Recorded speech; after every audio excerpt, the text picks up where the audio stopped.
மத்திய சென்னை மேற்கு மாவட்ட காங்கிரஸ் செயல் வீரர்கள் கூட்டம் எழும்பூரில் உள்ள தனியார் மண்டபத்தில் நடைபெற்றது.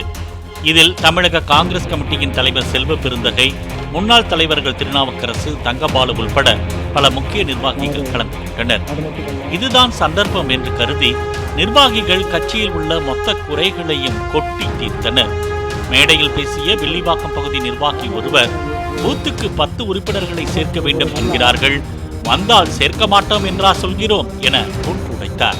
நம்ம செல்வம் அடிக்கடி சொல்லுவார், அவர் தான் சொல்லுவார், என்னன்னா போய் முதல்ல கட்சியை வளங்க, முதல்ல ஆட்களை சேருங்க, உறுப்பினர்லாம் நீங்க சேருங்க, முதல்ல போய் உங்க தெருவில் 10 பேர் சேருங்க, இதுதான் சொல்லுவார். எப்போ பார்த்தாலும் சொல்லுவார். நான் கேட்கிறேன், 10 பேர் வந்தாங்கன்னா சேர்க்க மாட்டேன் நான் சொல்றோம். எப்படி வருவான்? எப்படி வருவான்? நீ வந்தா அந்த சைடு அண்ணாமலை எடுத்து ஓடிடலாம், இந்த சைடு வந்தா அடுத்து ஏதோ ஆசையை காட்டி கொண்டு போறாங்க. எப்ப வருவாங்க? தலைவர் பேச வந்தார்ல, அதை பேசினா வருவான். தொடர்ந்து பேசிய தமிழக காங்கிரஸ் கமிட்டியின் பட்டியலின தலைவர் ரஞ்சன் குமார், கட்சியினர் உழைப்பில் பதவி வாங்குபவர்கள் காரியம் முடிந்த பின்னர் திரும்பி கூட பார்ப்பதில்லை என்றார். பல பேர் 40 ஆண்டுகளுக்கு மேல இந்த கட்சியில பயணிச்சுக்கிறாங்க. ஆனா ஒரு கவுன்சிலர் கூட ஆக முடிஞ்சானா ஆகவும் முடியல. ஆனா அதுக்கு என்ன காரணம்?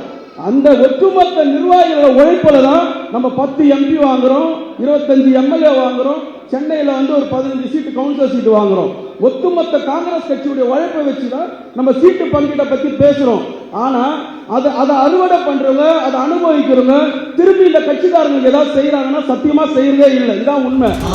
புலம்பிய நிர்வாகிகளை சமாதானப்படுத்தும் விதமாக பேசிய செல்வ பெருந்தகை, பிடித்தவர்கள் பிடிக்காதவர்கள் என்று இல்லை, நமக்குள் இருக்கும் பிரச்சனையை நாம் தான் பேசி தீர்த்துக் கொள்ள வேண்டும் என்றார். எந்த தவறு நடந்தாலும் நேரடியாக என்னுடைய கவனத்துக்கு அதை சொல்லுவார்கள். நீங்களும் அப்படி ஏதாவது தவறுகள் நடந்தால் ரஞ்சன்குமார் மட்டுமல்ல, நம்முடைய தோழர்கள் எந்த பிரச்சனை என்றால் நேரடியாக அணுகலாம். பிடித்தவர்கள் பிடிக்காதவர்கள், ஒரு காலத்தில் ஒரு தவறை செய்திருப்பார், அதை மனதில் வைத்துக் கொண்டு நாம் அவரை ஓரங்கட்ட வேண்டும், ஒதுக்க வேண்டும் என்ற எண்ணம் எல்லாம் யாருக்கும் கிடையாது. காங்கிரஸ் பேரியக்கத்தில் இருக்கும் முரண்கள் எல்லாம் பேசி தீர்த்துக் கொள்ளும் முரண்கள் தான். நாம் எல்லோரும் சகோதரர்கள். இந்த தேசத்திற்காக உழைப்பதற்கு நம் மக்கள் ஒவ்வொருவரையும் சரிசமமாக பார்ப்பதற்கும் சுயமரியாதை ஏற்படுத்துவதற்கும் நாம் எல்லோரும் இந்த இயக்கத்தை அர்ப்பணித்துக் கொண்டிருக்கிறோம். தலைவர் செல்வ பெருந்தகை வேகமாகவும் விவேகமாகவும் செயல்பட்டால்தான் தமிழகத்தில் காங்கிரஸ் காலூன்ற முடியும் என்று நிர்வாகிகள் அக்கூட்டத்தில் வெளிப்படையாகவே பேசியது சலசலப்பை ஏற்படுத்தியது. பாலிமர் செய்திகளுக்காக செய்தியாளர் மகேந்திரன்.